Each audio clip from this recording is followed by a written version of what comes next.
खलीफा दुव्वम फारूक आजम सैयदना उमर इब्न Khattab रदी अल्लाह ताला अन्हु के जलाल का और उनकी अजमत और हैबत का एक अलग अंदाज था। कैसर और किसरा भी थर थर कांपते थे। और वो नंगी पीठ पर पीपल के दरख्त के नीचे सोने वाला गुलाम रसूल, लेकिन पूरी दुनिया ताकत का लोहा मानती थी। वजह क्या है? वो इश्क रसूल से भरा हुआ सीना लेकर चलता था। उमर फारूक के पास सबसे बड़ी चीज क्या थी जानते हो? एक बार आपको जब अमीरुल मोमिनीन कहकर पुकारा गया, आपके आंसू निकल आए। लोगों से कहा, ऐ लोगों सुनो, मैं अपनी हैसियत बताता हूं। मेरी हैसियत क्या है? मैं खत्ताब का बेटा उमर हूं। बचपन में मुझसे 2 बकरियां नहीं संभाली जाती, मेरे बाप से मैं रोज मार खाता था।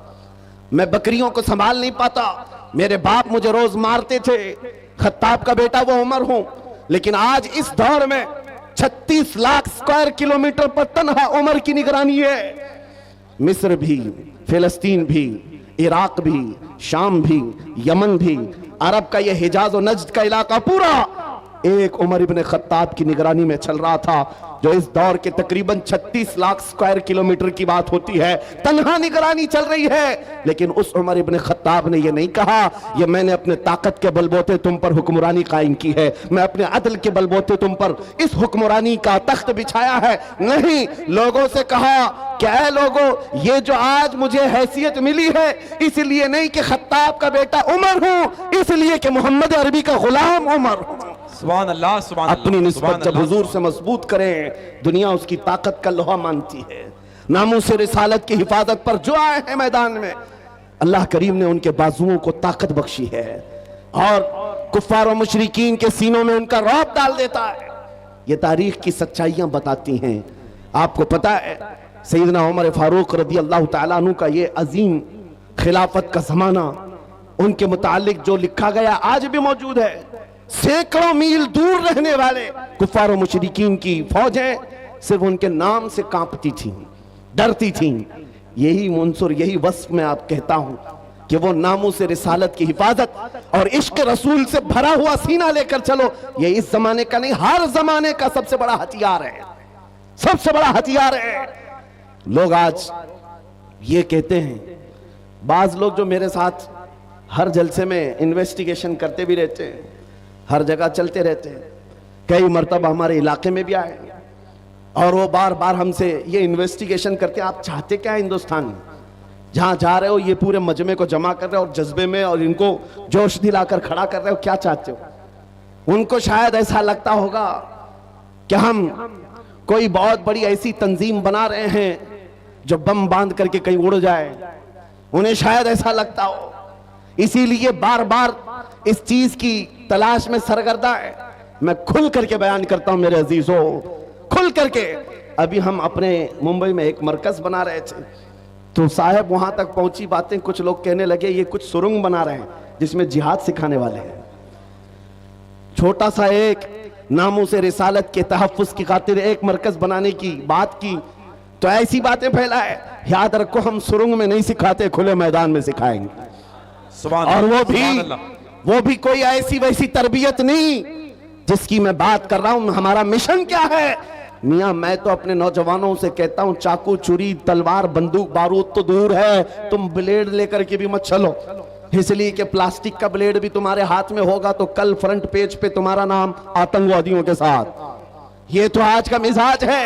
मैं जिस मिशन की बात कर रहा हूं वो बात इतनी है, छोड़ो ये सारे हथियार, वो हथियार क्यों नहीं अपनाते जो गरीब नवाज हिंदुस्तान आए थे तो लेकर के आए थे। वो सबसे बड़ा हथियार इश्क मुस्तफा की दौलत, हुजूर पाक सल्लल्लाहु ताला अलैहि वसल्लम की मोहब्बत कामिला। मैं जानता हूं जब अपना नौजवान इस दौलत से भरपूर और सरशार हो जाए तो इसका चलना फिरना देखकर ही कई कीड़ों को मौत आ जाए, यूं ही मौत आ जाए। आपको कुछ करने की जरूरत नहीं, तन्हा आप हुजूर पाक के इश्क में चलते फिरते एक शक्ल तो बन जाओ, कम से कम इसकी बुनियाद तो रखो कि दुनिया तुम्हें पहचानने के लिए तुम्हारा नाम ना पूछे। कभी कंफ्यूजन इतना बढ़ जाता है कि तुम्हारे नाम से नहीं पता चलता तुम कौन से दीन के हो, तो दुनिया फिर तुम्हारे बाप का नाम पूछती है बाप के नाम पर भी कंफ्यूजन आ जाता है तो दादा का नाम पूछती है, पता नहीं चल रहा कौन से धर्म से ताल्लुक रखता है, इसका नाम राजा है, बाप का नाम बबलू है, दादा का नाम टीनू मीनू है, कहीं से कुछ समझ में नहीं आता। मेरे अजीजों, ऐसी नौबत क्यों आए? आपका नाम, आपके बाप दादा का नाम पूछ करके दुनिया यकीन करे। मैं कहता हूं हुजूर पाक की मोहब्बत में अपने आप को इतना सरशार कर लो, किसी गली से गुजर जाए, दुनिया देख करके कहे मदीने की गली का गुलाम नजर आता है, ताजदार मदीना का गुलाम नजर आता है। अल्लाह अकबर, या रसूल अल्लाह, जिंदाबाद जिंदाबाद अल्लाह। और ये नामों से रिसालत की हिफाजत ये अल्लाह रब्बुल इज्जत की शान है। वो खुद अपने हबीब की इज्जत की हिफाजत करता है। आपको पता है कुरान पाक में एक तो नहीं कई आयतें हैं, जब जब कुफार ने हुजूर की तरफ उंगली उठाई थी तो जवाब पहले रब्बुल आलमीन का था। अबू लहब ने कहा था, मोहम्मद तुम्हारे दोनों हाथ टूट जाएं, नाऊज़ु बिल्लाहि मिन ज़ालिक। रब तआला ने जवाब में आयत नाजिल फरमाई, तब्बत यदा अबी लहब। मोहम्मद सल्लल्लाहु अलैहि वसल्लम के नहीं, अबू लहब के दोनों हाथ बर्बाद हो जाएं। कुरान में आयत है, ये नबी पाक की नामोस की हिफाजत नहीं है तो और क्या है? ये दिफा है, डिफेंस है जो खुद रब्बे जुल जलाल फरमा रहा है। अबू लहब ने कहा था, जब मेरे आका सल्लल्लाहु अलैहि वसल्लम के बेटे हजरत इब्राहीम का इंतकाल हो गया, हुजूर के 3 बेटे थे, तीसरे बेटे का जब इंतकाल हुआ तो ये बात फैलाई गई कि मोहम्मद सल्लल्लाहु ताला अलैहि वसल्लम की नस्ल खत्म हो गई, बेटों से नस्ल चलती है, ये तीसरा बेटा भी चला गया। नबी करीम सल्लल्लाहु ताला अलैहि वसल्लम गमगीन हुए। रब तबारक व तआला ने पूरी सूरह नाजिल फरमाई, इन्ना अअतैनाकल कौसर फसल्लि लिरब्बिका वन्हर इन्न शानिअका हुवल अबतर। ऐ महबूब, हमने आपको खैर कसीर अता फरमाया, खड़े हो अपने रब की इबादत करें, कुर्बानी करें। आप कटी हुई नस्ल के नहीं, आपका दुश्मन कटी हुई नस्ल का है।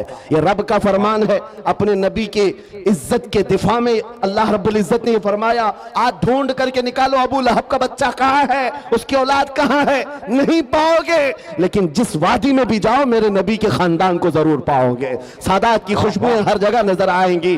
अल्लाह करीम ने अपने नबी की इज्जत की हिफाजत का कैसा दिफा किया है।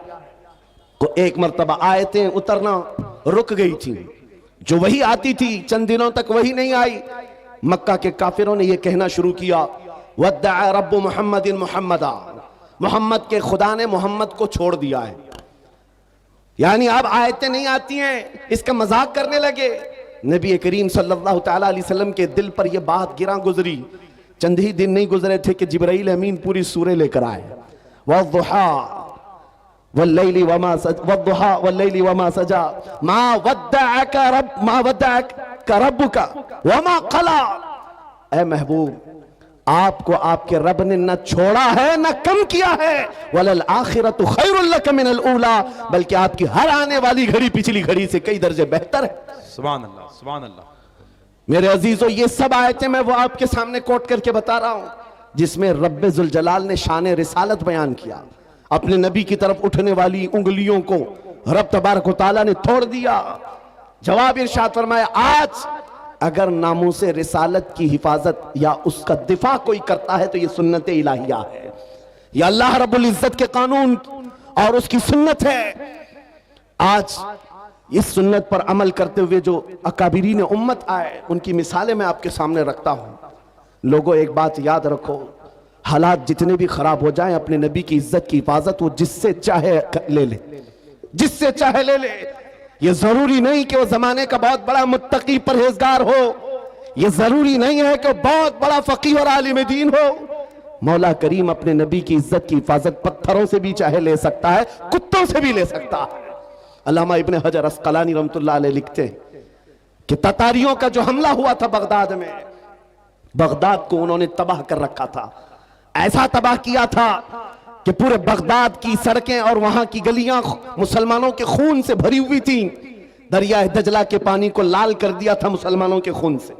मुसलमानों की खोपड़ियों से मीनार बना दिए थे। इतने कत्ल जिसका शुमार नहीं होता। जखीरा जो मुसलमानों का था, बड़ी बड़ी किताबों में उसको जलाकर राख कर दिया था। एक वक्त ऐसा आया कि ततारियों का जो हाकिम था, उसने कुछ उलमा को कैद करके, गिरफ्तार करके अपने दरबार में मंगवाया, जो मुसलमान बचे कच्चे थे। उन उलमा को बेड़ियां बांध करके जमीन पर औंधा लिटाया गया। आप पूछते हैं ना इन हालात में हमें क्या करना चाहिए। सुनिए मेरे अजीजों, हालात तो ऐसे हो गए थे बगदाद में कोई उनका पुरसाने हाल नहीं। आज लोग ये भी कह रहे हैं कि गज्जा के मुसलमानों का कोई पुरसाने हाल नहीं, क्या होगा क्या होगा। तवज्जो, उन उलमा को कैद करके बेड़ियां बांध करके जंजीरों में बादशाह अपने दरबार में औंधा लिटाया है। और इतने ही पर बस नहीं, एक जर खरीद ईसाई पादरी दरबार में लाया गया है। उसको नजराना सिर्फ इस बात का दिया जा रहा है कि वो रसूलुल्लाह की शान में गालियां दे, हुजूर की शान में गालियां दे, इन मुसलमानों के दिलों को जलाए। हर जमाने में दुनिया ये जानती है मुसलमान कत्ल से उतना डरता नहीं है जितना रसूल पाक की इज्जत पर कोई उंगली उठाता है तो उसे तकलीफ होती है। और है यह हकीकत है, हमारे बहुत सारे जुल्म सितम हम बर्दाश्त कर लेते हैं, लेकिन नबी पाक की शान में अदना तौहीन बर्दाश्त नहीं होती। उस जालिम ने एक ईसाई पादरी को दरबार में बुलाया और कहा इनके नबी की शान में गालियां देते रहो, सुन्नी तुम पर जंक्शन पैसे की लुटाए जानिब से जाएंगे। समाअत और वो कर रहे गालियां हैं। देने लगा। कौन है वहां पर जो हिफाजत करे मेरे नबी के नाम की इज्जत? कौन है, कौन हिफाजत करेगा? जो उलमा थे वो तो जंजीरों पे कैद हैं। कौन है? अल्लाह करीम जब चाहे जैसे चाहे हिफाजत करता है। दरबार में बादशाह का एक कुत्ता था जो सोने की जंजीर से कोटे पर बंधा रहता था, एक खूटे पर बंधा रहता था। जैसे ही वो पादरी गालियां देने लगा वहीं से कुत्ता भौंकने लगा, जोर जोर से भौंकने लगा। दरबारियों ने कहा कि तेरा बयान शायद कुत्ते को अच्छा नहीं लग रहा है इसलिए कुत्ता भौंक रहा है। ईसाई पादरी ने कहा वो तो जानवर है, मेरा बयान क्या समझेगा। दूसरी बार गालियां देने लगा, कुत्ता फिर भौंकने लगा। फिर लोगों ने कहा तेरे बयान पर ही कुत्ता भौंक रहा है। उस ईसाई पादरी ने कहा मेरे बयान पर नहीं भौंक सकता, उसे क्या खबर है। तीसरी बार जब नबी पाक की शान में हर्जा सराई शुरू किया, उस कुत्ते ने जंजीर तोड़ दिया और उछल करके ऐसे दरबार में आया, उस ईसाई पादरी के सीने पर चढ़कर उसे दम सदन में चाक करके दो टुकड़ों में बदल दिया। उस कुत्ते की हैबत ऐसी तारी थी, पूरे दरबार में सिपाही से लेकर बादशाह तक हर आदमी खड़ा रह गया और कुत्ते को देखने की भी ताब नहीं थी। ऐसा लगता था कोई शेर बबर आया हुआ है। उस कुत्ते की हैबत से लोग डरे हुए थे।